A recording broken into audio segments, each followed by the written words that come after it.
SSV construction కంపెనీలో కొత్తగా start చేసిన ప్రాజెక్టు పనులు చాలా మందగొండిగా సాగుతున్నట్టు జనాలు అభిప్రాయపడుతున్నారు.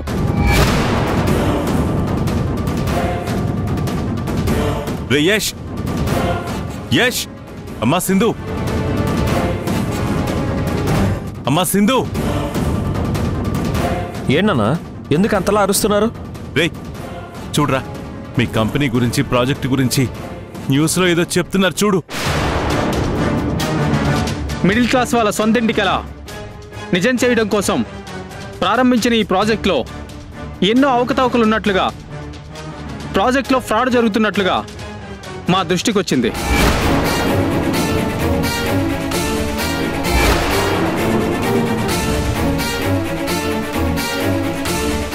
వదినా, వదినా, వదినా! ఏమింది మరిది గారు, ఎందుకలా అరుస్తున్నారు? ఒకసారి ఆ టీవీలో న్యూస్ చూడండి. ఎస్ఎస్వి కంపెనీ చేస్తున్న ఆ ప్రాజెక్టులో చాలా లూప్ హోల్స్ ఉన్నాయని, middle class people wellness catch చేసుకోవడానికే ఈ ప్రాజెక్టు నడుస్తోందని తెలుస్తోంది. ఈ ప్రాజెక్టు మీద ఇన్వెస్టిగేషన్ జరుగుతోంది. అది పూర్తయ్యే వరకు ఆ ల్యాండ్ని సీజ్ చేసినట్టు దానికి సంబంధించిన కార్పొరేషన్ అధికారులు చెప్తున్నారు.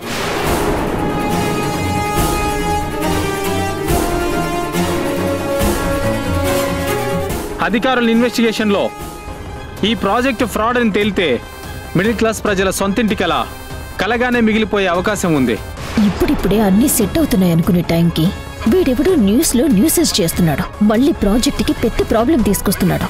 ఈ న్యూస్ పబ్లిక్లో వైరల్ అయితే మళ్ళీ అన్ని మొదటికొస్తాయి. ఇదంతా సింధు ప్లాన్ అయి ఉంటుందా? మా ఛానల్ ఈ ప్రాజెక్టు మీద స్పెషల్ ఫోకస్ పెట్టి నిజానిజాలేంటో ఎప్పటికప్పుడు మీ ముందుకు తీసుకొస్తుంది. ఆ ప్రాజెక్టు గురించి మరిన్ని వివరాలు తెలుసుకొని మళ్ళీ మీ ముందుకు వస్తాం. టీవీ ఏంటోదినా ఇది? ఏంటిది? ప్రాజెక్ట్లో ఫ్రాడ్ జరుగుతుందని ఏకంగా న్యూస్ ఛానల్స్ వరకు వెళ్ళిందంటే మన కంపెనీ రెప్యుటేషన్, మన ఇంటి పరువు ఎంత దిగజారిపోతుంది. ప్రాజెక్ట్ స్టార్ట్ చేసిన దగ్గర నుంచి ఏదో ఒక ప్రాబ్లం వస్తూనే ఉంది. అసలు ఎందుకు మీరు ఇవన్నీ కంట్రోల్ చేయలేకపోతున్నారు? మాట్లాడండి వదినా.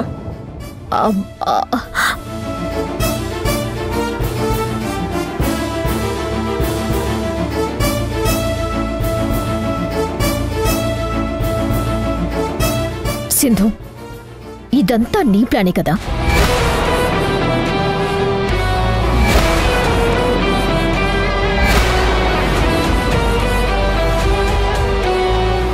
ఆ రోజు కార్పొరేషన్ ఆఫీసర్స్ కి కంప్లైంట్ చేసి ల్యాండ్ సీజ్ అయ్యేలా చేశాం. ఇప్పుడు ఆ విషయం స్టేట్ అంతా తెలిసేలాగా ఇలా న్యూస్ ఛానల్స్ లో వచ్చేలా చేశాం. ఎందుకు మా మీద, మా ప్రాజెక్ట్ మీద ఇంత పగపట్టావు? ఏ మధు, ఇదే ఇలాగే ప్రతిసారి ప్రాజెక్టు గురించి ప్రాబ్లం వచ్చినప్పుడల్లా ఇలా సంబంధం లేకుండా మాట్లాడి నన్ను ఇరికించాలని చూస్తున్నావు. ప్రాజెక్ట్ని మెయింటైన్ చేస్తుంది నువ్వు.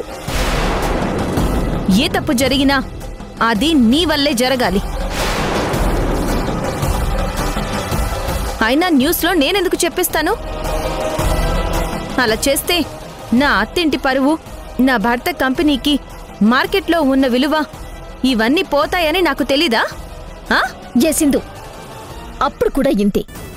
ఆ ఆఫీసర్స్కి కంప్లైంట్ ఇచ్చి కూడా నేను ఇవ్వలేదని బుకాయించావు. కానీ చేసింది నువ్వే అని నిజం బయటపడింది కదా. మా మరిది గారు నేను కళ్ళారా చూసాం కదా.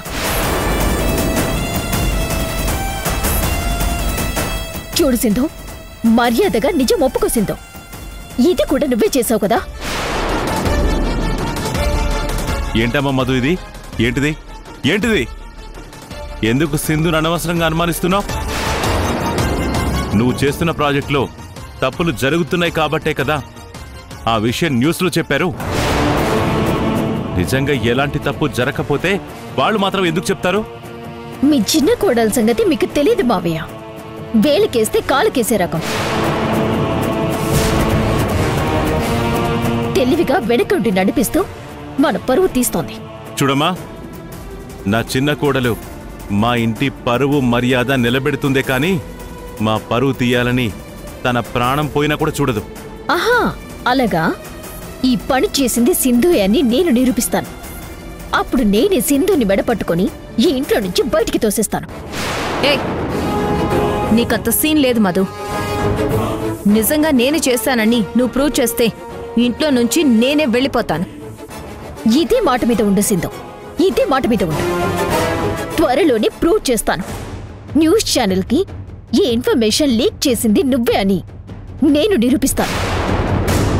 అప్పుడు నీ పిల్లల్ని ఇక్కడే వదిలేసి నువ్వు మాత్రమే ఒంటరిగా వెళ్ళిపోవటానికి సిద్ధంగా ఉండు. సింధును పంపించేస్తానంటుందేంటి? వదినా, ఇప్పుడు జరిగిన దానికి సింధుని ఇంట్లో నుంచి పంపించడానికి ఏంటి సంబంధం? ఇప్పుడు మనం ఆలోచించాల్సింది న్యూస్లో ఎవరు ఇలా చెప్పించారని కాదు, ఆ న్యూస్లో వచ్చింది అబద్ధం అని నిరూపించాలి. ఆ న్యూస్ స్ప్రెడ్ అయ్యి జనాలందరికీ తెలిసేలోపే మనం ఆ ల్యాండ్ మీద సీజన్ తీయించి ఫాస్ట్గా ప్రాజెక్ట్ వర్క్ని స్టార్ట్ చేయాలి. ముందు దాని గురించి ఆలోచించండి, ఆ తర్వాత ఆలోచిద్దాం ఇంట్లో ఎవరుండాలో ఎవరు బయటికి పోవాలో అనేది.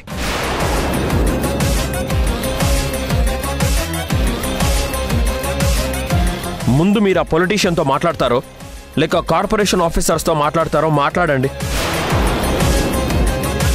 ఇమీడియట్గా ల్యాండ్ మీద ఉన్న సీజన్ క్యాన్సిల్ చేయించాలి. ముందది చేయండి. అలాగే అలాగే మరిది గారు.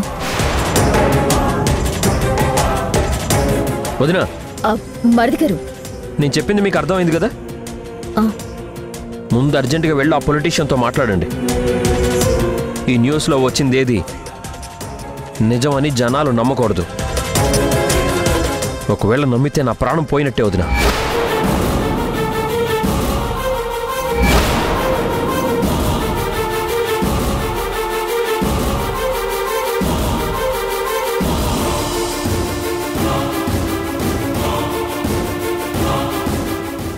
మొత్తానికి నా భార్యని ఇంట్లో నుంచి వెళ్లకుండా కాపాడగలిగాను.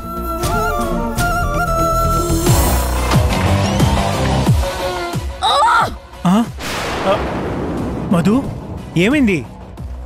ఎంత జాగ్రత్తగా ఉన్నా సరే ప్రతిసారి ప్రాజెక్ట్ విషయంలో ఏదో ఒక ప్రాబ్లం వస్తూనే ఉంది. ఆ సింధు నన్ను శనిగ్రహంలో పట్టుకొని పీడిస్తోంది.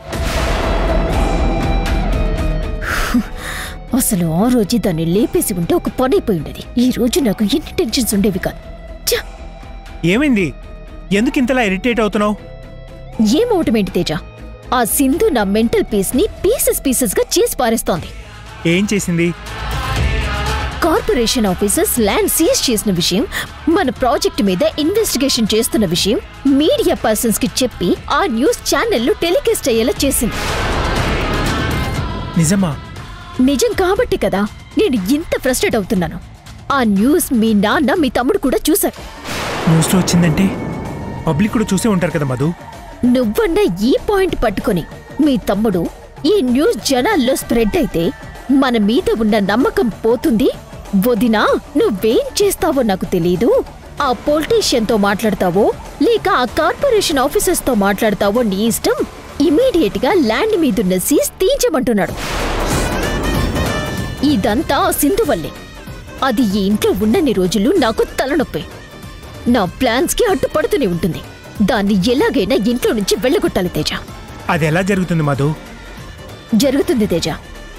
ఆ న్యూస్ బయటకొచ్చింది సింధు వల్లే అని మనం ప్రూవ్ చేయాలి. మీ నాన్నని నమ్మించాలి. అప్పుడు సింధు ఇంట్లో నుంచి వెళ్ళిపోవటం జరుగుతుంది. నేను మీ నాన్నతో ప్రూవ్ చేస్తానని ఛాలెంజ్ చేసి వచ్చాను. నువ్వు ఒక పంచే తేజ. ఆ న్యూస్ రిపోర్టర్ ఎవరో శంకర్ అంట. వాడెవడో కనుక్కో. వాడెవడో తెలిస్తే మనం ఆ సింధుని ఇంట్లో నుంచి గెంటేయచ్చు. అలాగే మధు.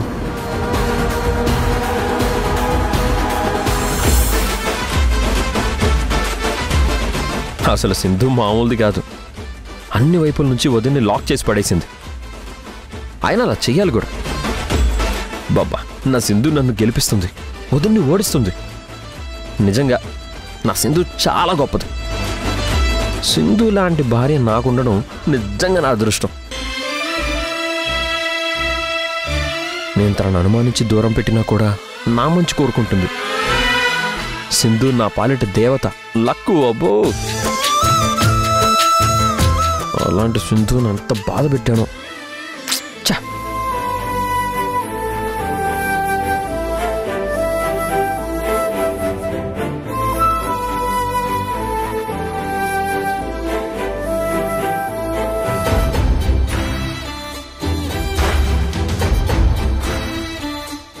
నాన్న,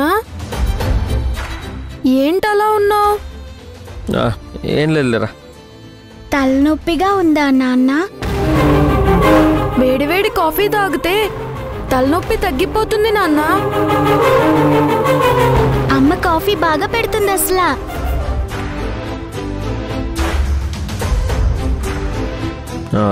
సరే, వెళ్ళి అమ్మని కాఫీ తీసుకురమ్మని చెప్పండి. అలాగే నాన్న.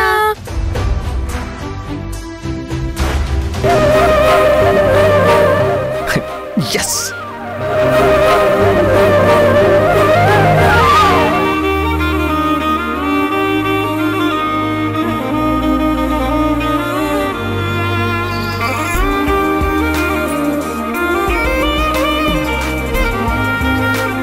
అమ్మా, ఏంటి పిల్లలు?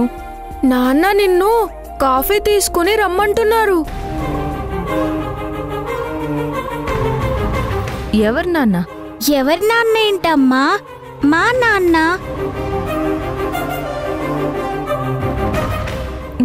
ఏంటి, మీ నాన్న నన్ను కాఫీ తీసుకుని రమ్మన్నారా? అవునమ్మా, నిన్నే కాఫీ తెమ్మన్నారు. పాపం నాన్నకి బాగా తలనొప్పిగా ఉందంట. ఆహా, నన్ను అయ్యుండదు శశి. మీ నానమ్మని కాఫీ తీసుకురమ్మని చెప్పుంటారు. మీరు వేరేలా అర్థం చేసుకున్నారు. మీ నాన్న నన్నెందుకు కాఫీ తెమ్మంటారు? లేదమ్మా, నిజంగా నిన్ను కాఫీ తెమ్మన్నారు. మేం చెప్తుంటే నమ్మవేంటసలా? అవునమ్మా, కావాలంటే నువ్వు కాఫీ తీసుకుని వెళ్ళి నాన్నని అడుగు, నీకే తెలుస్తుంది. సరే, మీరు వెళ్ళి మీ హోంవర్క్ చేసుకోండి. అలాగే అమ్మా.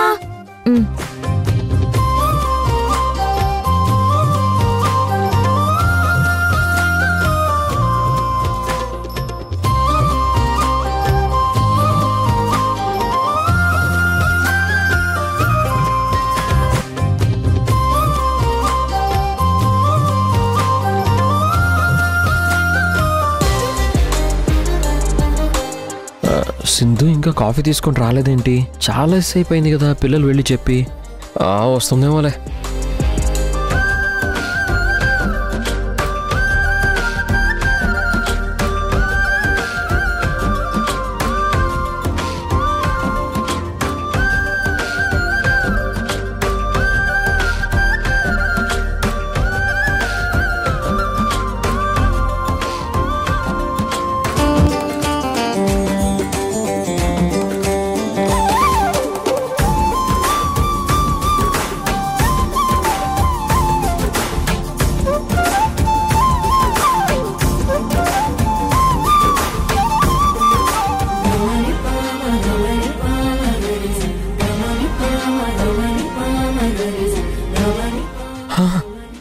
వచ్చేస్తుంది, నా సింధు వచ్చేస్తుంది.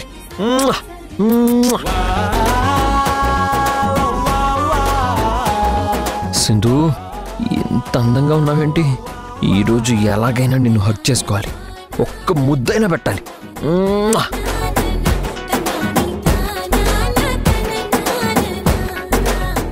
దా దా దా.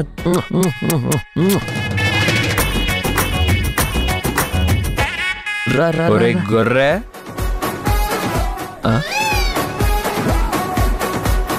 సిగ్గులేదరా యష్ నీకు? నువ్వు నా అంతరాత్మవు కదా, నన్నే తిడతావేంటి? నిన్ను తిట్టాలా ఇంకేమన్నా చెయ్యాలా? తెలివిలేని యాదవ్వాన్ని. ఒరే, నీ భార్యను అలా ఎదురుగా పెట్టుకుని దూరంగా వస్తున్న అమ్మాయిని కౌగిలించుకున్నట్టుగా, ముద్దులు పెట్టుకుంటున్నట్టుగా, దిష్టి తీస్తున్నట్టుగా ఏదో కోతిసకలన్నీ చేస్తున్నావేంట్రా? పాపం, నీలాంటి దురదృష్టవంతుడు ఈ ప్రపంచంలోనే ఉండడురా యశ్. అది కూడా నిజమే. నా భార్యతో సంతోషంగా ఉండే అవకాశం లేకుండా పోతుంది. నా బ్యాడ్ లక్. ఏం చేస్తాం చెప్పు? దొరికిన అవకాశాన్ని తెలివిగా ఉపయోగించుకోవాలరా. వాళ్ళు చూస్తారు వీళ్ళు చూస్తారు అన్న టెన్షన్ పక్కన పెట్టేసి అదిగో అక్కడ సింధు వచ్చేస్తుంది. ఈ క్షణాన్ని ఎంజాయ్ చేయరా. నిజమే నిజమే, అది కూడా కరెక్టే. మంచి ఐడియా చెప్పావు. అయినా నా భార్యతో నేను ఎంజాయ్ చేస్తే తప్పేంటి? ఎవరుంటే నాకేంటి? ఈ హ్యాపీ మూమెంట్ని అస్సలు టైం వేస్ట్ చేసుకోను. ఇప్పుడు చూడు ఎలా రెచ్చిపోతాను. సరే సరే సూపర్ రా, అదే మాట మీద ఉండు.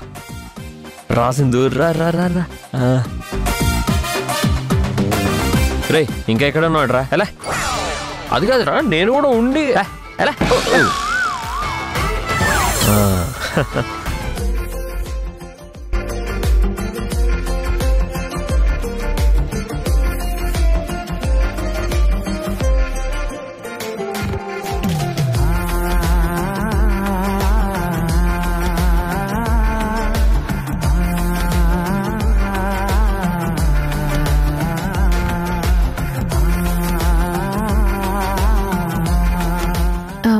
యష్ ఏంటి? కాఫీ. నేను మా అమ్మని కదా తెమ్మంది, నువ్వెందుకు తీసుకొచ్చావు?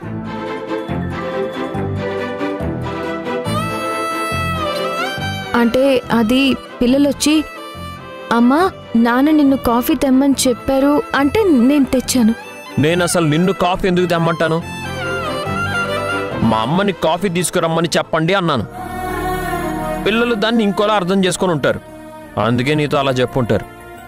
అయ్యో పిల్లలే తొందరపడి నాకు చెప్పారు. అనవసరంగా నేనే వచ్చి నిన్ను డిస్టర్బ్ చేశాను. సారీ యష్. అయ్యో వెళ్ళిపోతుందేంటి? ఆగు. ఎలాగో కాఫీ తెచ్చావు కదా, ఇడివు. ఇదేంటి యష్ ఒక్కొక్కసారి ఒక్కొక్కలా బిహేవ్ చేస్తున్నాడు. ఇవ్వు.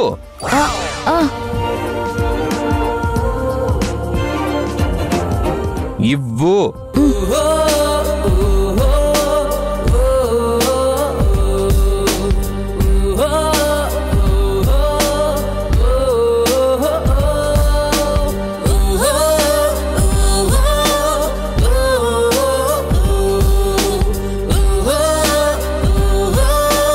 కాఫీ టేస్ట్ మాత్రం అద్దరిపోయింది సింధు.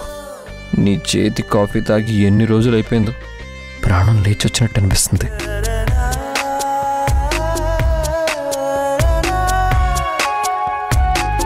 సింధు ఏంటి నన్ను ఎలా చూస్తుంది?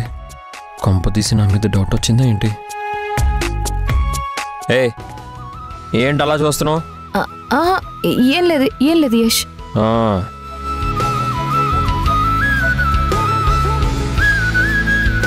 ఏమో అనుకున్నా. కాఫీ బాగానే పెట్టు, తీసుకో. Thank you. అయ్యో వెళ్ళిపోతుంది.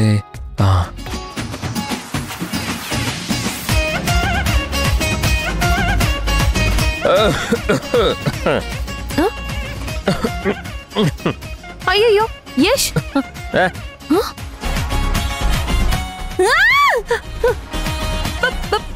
బల్లి బల్లి బల్లి బల్లి యష్. బల్లి ఎక్కడా? అయ్యో నీ భుజం మీద బల్లి ఉంది. నా భుజం మీద బల్లి బల్లి బల్లి బల్లి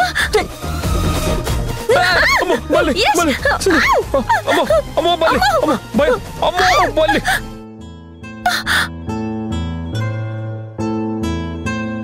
ఏమిటో ఇది వివరించలేనిది, మది ఆగమన్నది తను ఆగనన్నది, భాషలేని ఊసులాట సాగుతున్నది, అందుకే ఈ మౌనమే భాష అయినది, కోరుకోని కోరికేదో తీరుతున్నది. యష్ భయపడ్డావా? నేను భయపడ్డం ఏంటి? అదేం లేదే. ఓహో భయపడలేదా? నువ్వేంటి నా మీద ఉన్నావేంటి లేకో. అయ్యో నేనే నీ మీద పడలేదు, నువ్వే నన్ను గట్టిగా పట్టుకుని నీ మీద పడేలా నన్ను లాక్కున్నావు. అయ్యో నేను నిన్ను లాక్కోవడం ఏంటి, నిన్ను పట్టుకోవడం ఏంటి? ముందు లెమ్మని చెప్తున్నాను కదా. లే, ఇందాక భయంతో నువ్వే కదా యశ్ ఇదంతా చేసావు. ముందు పైకి లే. లేకో. అరే లే లే లే. బుద్ధి లేకపోతే సరే, అసలు నా మీద పడతావేంటి? అది కాదు యశ్, నేను మాట్లాడుకో.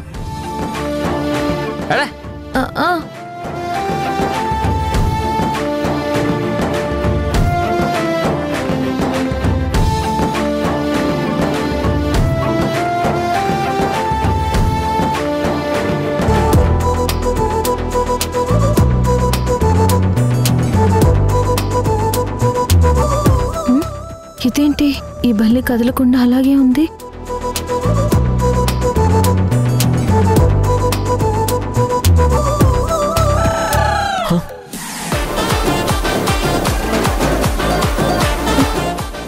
అయ్యో బాబోయ్, ఇది ఒరిజినల్ బల్లి కాదు రబ్బర్ బల్లి అని సింధుకి తెలిస్తే నేను ఆడింది నాటకం తెలిసిపోతుంది. ఎలాగైనా సరే కవర్ చేయాలి. అమ్మ సింధు, యష్ నిన్ను కాఫీ తీసుకుని రమ్మన్నాడంట కదా, మళ్ళీ నీ మీద వాడికి ప్రేమ మొదలైందా? నిజానికి యష్ కాఫీ తీసుకురమ్మని చెప్పింది మిమ్మల్ని అత్తయ్య. మరి అరగంట నుంచి వాడి రూమ్లో ఏం చేస్తున్నావు? అరే నీ సిగ్గు చూస్తుంటేనే నాకు అర్థం అవుతుంది అసలు ఏదేదో జరుగుంటుంది అని. జరిగింది కానీ అది మాటలు చెప్పేది కాదత్తయ్య. కానీ ఆ తిట్లలో కూడా ప్రేమ కనిపించింది. మగాళ్ల స్వభావం అలాగే ఉంటుందమ్మా, ఏది ఒక పట్టాన ఒప్పుకోరు.